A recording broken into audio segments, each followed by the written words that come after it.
Good, great, wonderful. And then we move on to Bram Peters from University of Oxford, who give us a concrete example of a food system analysis in the context of Myanmar. So, welcome again, Bram, and yeah, great to hear from you and this particular example. Great. Thanks so much, Just, and thanks indeed so much, Helena, for having this really, I think, very interesting conceptual presentation. It will help me also a lot in sharing my example with the group. And I think it's really nice to have so many people in the room. It's really great to see this interest in the topic of food systems. So very happy to be here with you. Just to introduce myself, my name is Bram Peters. I work with the University of Oxford, but essentially my work is around the Foresight for Food initiative, which is a global initiative that's all focused on food system transformation, and then particularly how we can use foresight and scenario thinking to further implement and to design pathways of change for food system transformation. And just to be clear, also in this presentation, I'm drawing from my experiences in Myanmar, where I was working for Eco Corporation, which is now part of Chordate.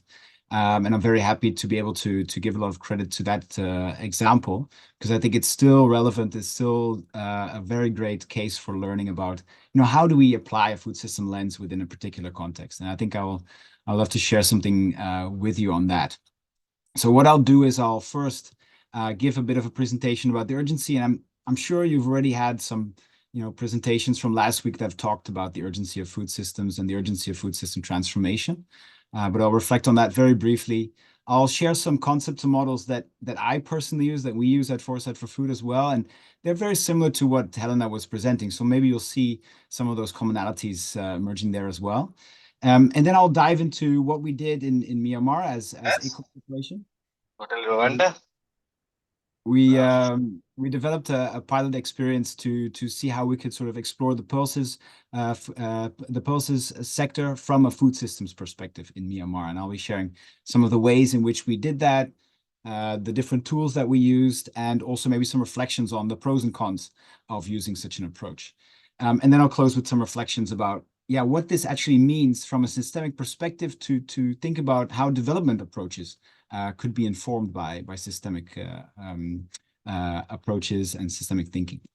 So I'm sure you're all aware the UN Food Systems Summit has in 2021 was really important to put food systems on the global agenda, and it was really a key moment in which many stakeholders and many countries were coming together to say, okay, we need to address the big challenges of food systems in the world.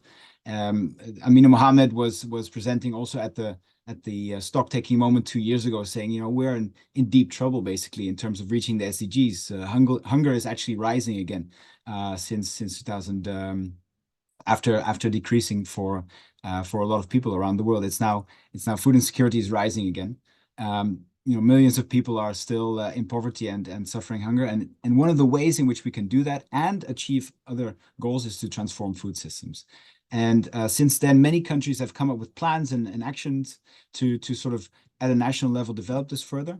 And I think that's also where we're seeing the food systems thinking coming into action as well. Nevertheless, what we know is that food systems are deeply connected to many of the other SDGs as well, right? So if we talk about climate change, if we talk about population growth, food security, environmental dynamics, it's all connected in some way. And one of the ways in which we can think about this is to say, okay, well, how can a food systems perspective help us to not only, achieve zero hunger, but also to think about some of the other SDGs as well? And the last year SOFI report that came out really indicated, of course, once again, these challenges, right? We are not on track with achieving the SDGs. We've got between 713 and 757 million people facing hunger last year, many of them in Africa. 1/3 of the people in the world cannot afford a healthy diet, which is huge. And we also see that inequalities are also growing, right? And I think especially after COVID, that was very much apparent with a very uneven pattern of economic recovery. And what's increasing now also on the agenda is the issue of hidden costs of the food system, right? So if we talk about all the things that sort of come out of agriculture, all the things that come out of the way we produce food, there are a lot of sort of social, economic, and environmental consequences that, we don't see perhaps fully. But if we allow those issues to continue, those will then later require solutions that will then cost also several trillion USD to resolve in the future as well. So that's basically also highlighting once again this urgency about the topic that we are discussing here today. And I'm sure you're all aware of this, because that's also, I guess, why you're interested in this topic. So just to also share a bit, how did we get to this place? How do we get to this idea that food systems thinking can help us in some way to address some of these huge challenges? And it's useful to understand that, in the past, we had different ways of trying to see how we can achieve food security, how we can achieve food and nutrition security. And basically, over time, food systems approaches came up because of past dissatisfactions. After the Second World War, after those periods where we said, well, okay, there's not been enough food, a lot of programs were really tailored towards, supply driven, right? So it's about, okay, if we invest in agriculture, we get more food volume, and then production will increase and everyone will have food.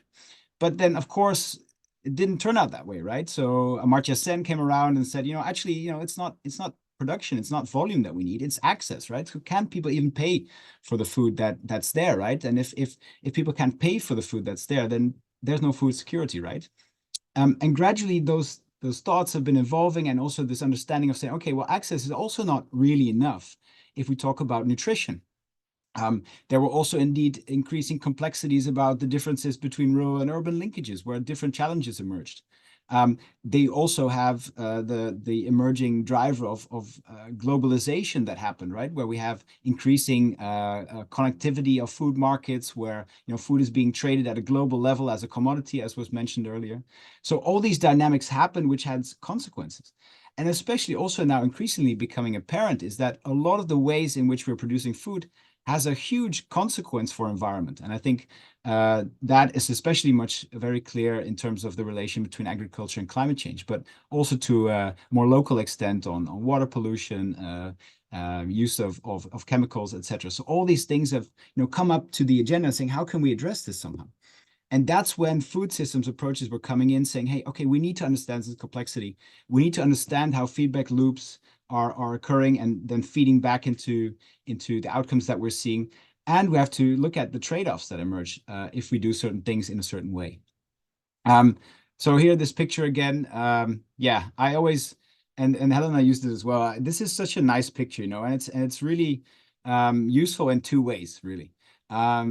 So food systems, right? This picture just shows the complexity of food systems, right? So how all value chains are connecting to consumers, but also seeing that, they're embedded in ecosystems. It's about the exchange with nature. It's about, politics. It's about civil security. It's about technology engagement. It's about, the climate.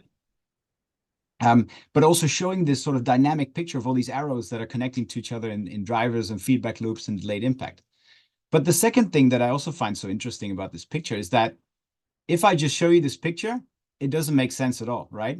It doesn't, there's nothing you can really, do with this right now. So the other point of it is, and that's also why the picture of the elephant and the blind men is so important, it's that perspective matters a lot. So wherever you are, whether it's, Uganda or the Netherlands or, Myanmar, the engagement that you have in your surroundings and with the stakeholders that are surrounding there, that creates a very different picture of what a food system is. So, and that's also why it's somehow very difficult to also make a static picture of a food system.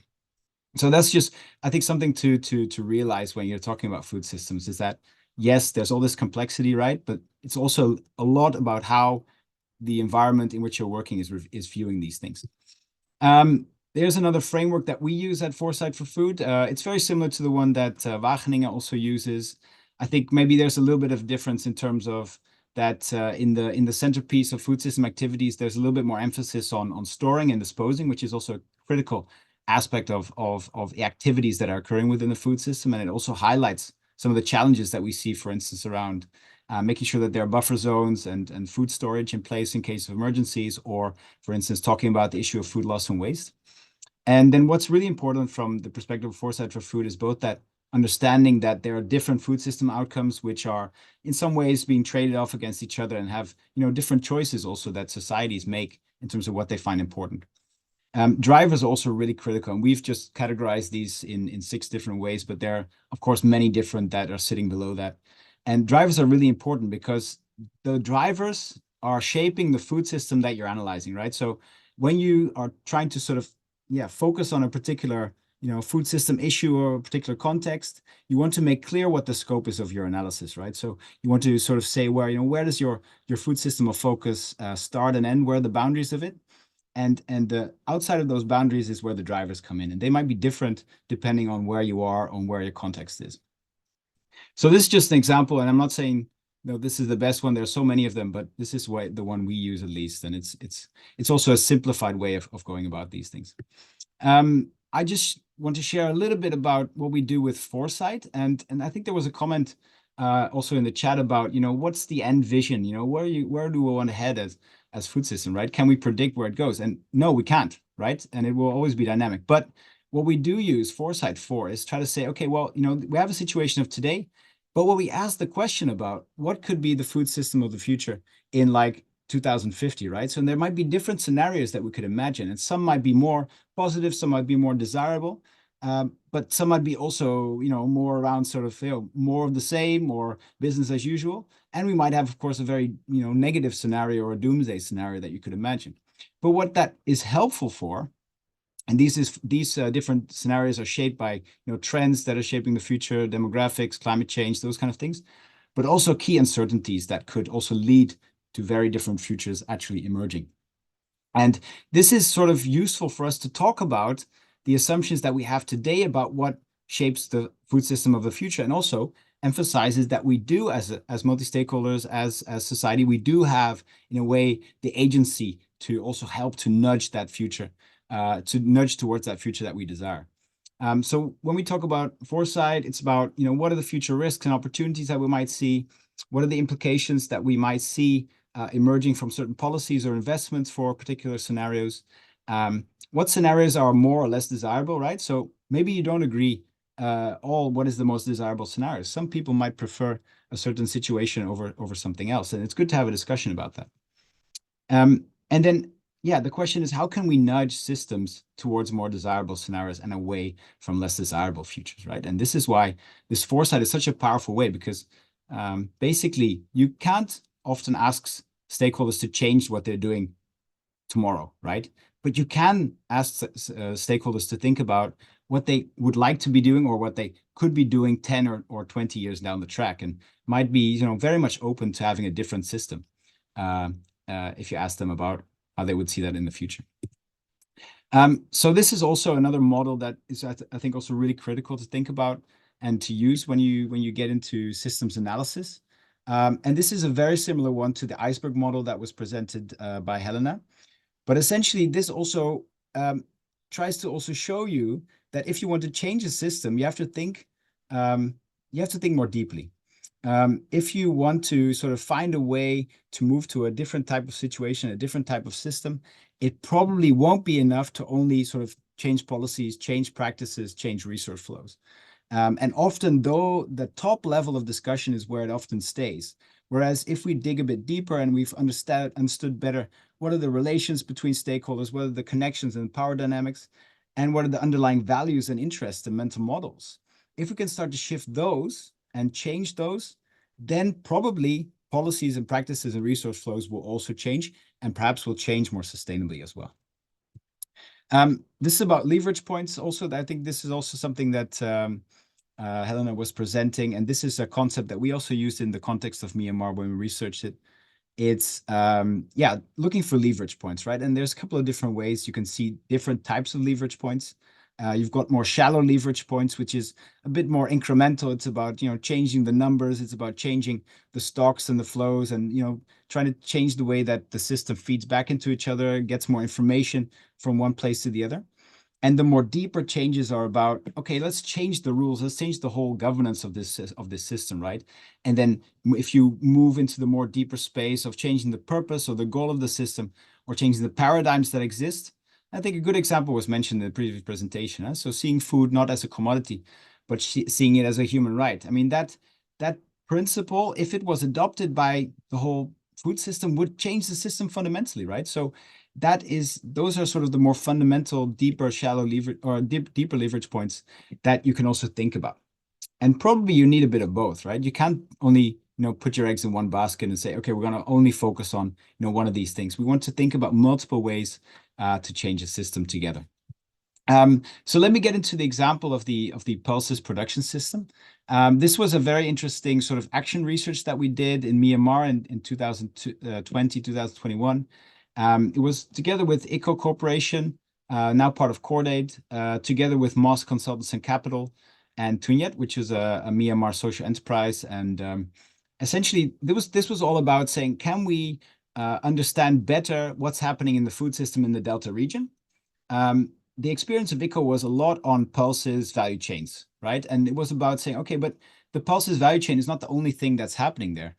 There's other things happening as well. And we can't change the system if we're not aware of what's happening there. And we used this pilot as a basis for initiating multi-stakeholder partnerships and developing what we call portfolio programming.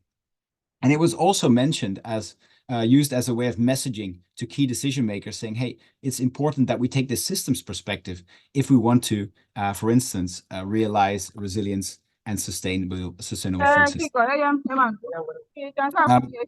So in this analysis, we focused on pulses sector, but we also looked at rice and fisheries, and we looked at the interlinkages between the environment, social, and economic dimensions.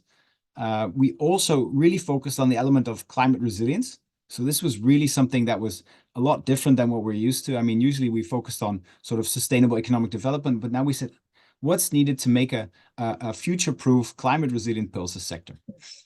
We used systems methodology. We identified potential leverage areas where a coalition of change might affect the system. Important to note that this was before the military coup that we did this, and of course, this changed the situation a lot. But in any case, I think a lot of the findings that we have from this is still relevant and still useful.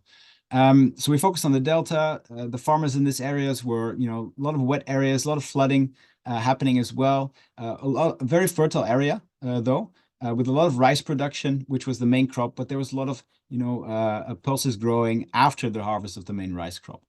There was a lot of rice, fisheries, and pulses happening. Many households had multiple sources of income. But we also saw that there was a huge potential for export of pulses, right? So Myanmar was one of the largest, exporters of pulses. 7% of global pulse production was coming from Myanmar. And at the same time, we also knew that Myanmar ranked among the top countries that would be at risk from the combined effect of climate change.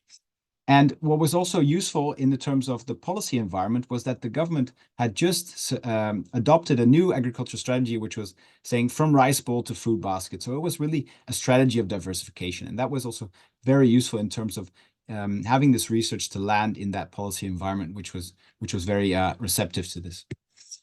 So some of the research, or some of the methods that we did were we engaged in a lot of literature review, of ongoing research, but also gray literature around the area. We did a lot of key stakeholder interviews with different stakeholders who were active there. We conducted a PESTEL analysis, which means policy, economic, social, technical, legal, environmental analysis, trying to sort of get a holistic perspective of this pulses sector and the food system around it. And then based on all that information, we sort of did iterative causal loop diagramming. So we made many of these pictures of different causal loop diagrams that were sort of connecting different elements to the system and seeing how they would sort of interact and change depending on dynamics in the system. So every dot that you see in this picture is connected to something else and influencing something else through feedback loops, etc. What we also did in this analysis to take it further was to say, okay, how can we sort of look at performance gaps and also leverage points? So we looked at, key areas that we saw there were definitely some areas where there was a lot of improvement needed. And that would also be very much strongly linked to other areas of the system. We also then connected different stakeholders to these gaps and to these different parts of the system to see, okay, which stakeholders seem to be quite instrumental in this part of the system. And then based on this understanding, we developed this idea of shallow and deep leverage points. And we used a couple of different entry points to develop that a little bit further. And I'll just mention that in the end, what we did was we came up with a sort of systemic theory of change, where we sort of developed this idea of saying, okay, there's a couple of leverage points. So what can we think through what would happen if we started pushing these different leverage points? Can we already think what would be the knock-on consequences within the system if we start doing this? What might be unintended consequences of what we do? But what are also perhaps synergies that we can also develop? And based on that, we came up with 3 leverage points that were particularly promising for us to develop programming on. And essentially, 3 of them were developed a bit more in depth. One was cash in hand for farmers. The second was timely loan provision. And the third was governmental support. And the idea was also that we explored this from different levels, right? So if we would have a scope of saying, okay, what would happen if we would focus on what would we do if we would focus on building Pulse's farmer resilience? What would we do if we would build Pulse stakeholder resilience? So more wide, looking at the whole sort of sector stakeholder resilience. And what would we do if we would try to, on a long-term agenda together with other stakeholders, try to build resilience into the whole system? And it was quite interesting to see, because that way of thinking does give you a couple of different suggestions for what could be promising interventions. So as an example, the cash in hand leverage points, it's actually a shallow leverage point, right? So if you look at the figure that I showed earlier about shallow and deep leverage points, it's really on the shallow end, right? So you would have to give a lot of cash if you want to change the system. But actually, it's still very useful to do this, because in a market-based economy, the fact is that having cash in the hand will improve resilience and autonomy of different people and different households, right? So, and having that perspective does open a lot of different intervention possibilities, right? Like pooling community financial resources, diversifying income streams, strengthening financial well-being, especially through women empowerment, and synergizing financial education with digital literacy. So there were a couple of different things that emerged from this, which actually proved quite interesting for us to develop. Another example under government leverage point, right? In a way, you could say it's both a shallow as well as deep leverage point. It could be that you're saying, okay, we just need more extension workers, and we'll have those sort of being deployed in the delta region. But you could also say, if you look at it from a rules of the game perspective, it's very much a deep leverage point, right? Because the government influence through policy and regulations is all around subsidies, it's around investments, it's about food quality, it's about deciding which crops are key, for instance. And also this perspective opened up a lot of intervention possibilities. So it was around supporting and empowering farm organizations, encouraging and facilitating multi-stakeholder collaboration across sectors and value chains, allocation of funding towards agricultural research and particularly training on climate resilient practices, but also restructuring of agri-finance to include climate resilient criteria, right? So there were a whole bunch of different ideas that emerged that could be really pushing the system together towards a more resilient direction. So just to reflect a little bit on the challenges and opportunities. So for this approach, it was very useful for us to use it as a strategic tool to sort of go beyond the value chain agriculture focus only. I think some of the questions in the chat were already about that. What's a value chain versus a food system perspective? And I think what was really critical for us is that it was going beyond the Pulse's value chain, because we saw that the Pulse's value chain was only a part of the picture. And if we wanted to do sustainable development, we had to also think about the wider system. It was useful to confirm a portfolio approach where ICO was really focusing on sort of saying, okay, we've got the value chain development, but we also know that we need to engage with civil society. We also need to engage with government. We need to engage with research, and to try to find alternative pathways into sustainable solutions. And usually we use this sort of picture of the complexity of the system also to initiate stakeholder discussions, because many of the stakeholders were very interested in sort of understanding this picture and learning from it. So that was also a really good entry point. The cons of this were that it was time consuming. It needed quite a bit of facilitation, especially the causal loop mapping. It's a new tool. It was a lot of work in the facilitation. It was a bit challenging because COVID was happening, so it wasn't as possible to do a lot of live sessions. The military coup changed a lot of the situations, right? That was a big challenge. But I think the fourth one is also critical, right? So detailed interventions needed a lot more further work, and it depended on choices. And there also you get into the practicalities of who do you work with and where does the funding allow you to go. So that's a bit on the Myanmar case. And this is my last slide. Just I hope I'm still okay. 2 minutes here. What I feel is critical here is that this systems perspective gives us new ideas about development practice. And this is relevant, I think, across the field. Essentially, a lot of projects, a lot of development approaches are project or partner based, but the implication from complexity theory and from systems change is that, systems are resistant to change. They don't want to be changed. They cannot be changed easily. And if you want to do that, you need to have coordinated interventions together, right? And what this means is that you need to be thinking from a portfolio perspective, coalition-based working, synergistic multi-stakeholder coalitions that are sustaining long-term and interdependent interventions, right? So this is a very different way of working than simply having a short-term project. Another approach is that you often see is standardization, right? So you've got a certain model, it works in a particular country. Oh, this is great. We'll just copy paste that into another context. But what happens in all these different systems is that you have different dynamics. So what you need there is experimentation. So you can start with a certain idea, but then you have to be flexible. You have to pilot, you have to learn and continuously, readjust. What's also often happen is that you replicate, right? So you've got a certain, a certain product, or you've got a certain idea and you just try to do it again, or you try to sort of insert it into another context. It's a slightly different thing as dynamic feedback, because for example, if you come to an area that's been sort of under a socialist government and you talk about cooperatives, it just doesn't work, right? So you have to also realize that there's a history behind all this, right? There's a history why this system is like this.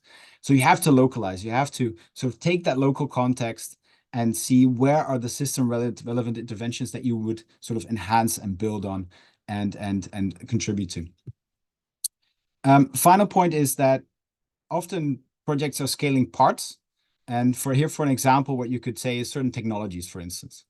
But for instance, if you look at a systems perspective, you also know that, the way that systems work is not that you can't design your way to a solution in many of these complex settings. So having a certain technology that might have scaled well in a certain context might just not work or be very expensive to scale in another context. So what's actually more interesting is to scale rather than parts, to scale properties of the system. And that means to amplify complex system properties like self-organization, adaptive capacity, the ability for system stakeholders to be able to adjust, to be able to innovate from their own knowledge and their own capacities to co-create, essentially. So these are very different implications that challenge, in many ways, how a lot of projects in the food security and the food value chain space work. So I'll leave it at that. There's one link in this last slide, which is linking to the Foster program. I think that's a whole different story, but if you're interested to know what we're doing with Wageningen and University of Oxford in 4 different countries on both food systems and foresight, there's a lot of really interesting information there about food systems analysis. We're doing scenarios, policy briefs, etc. So have a look there, and I'll stop here for now.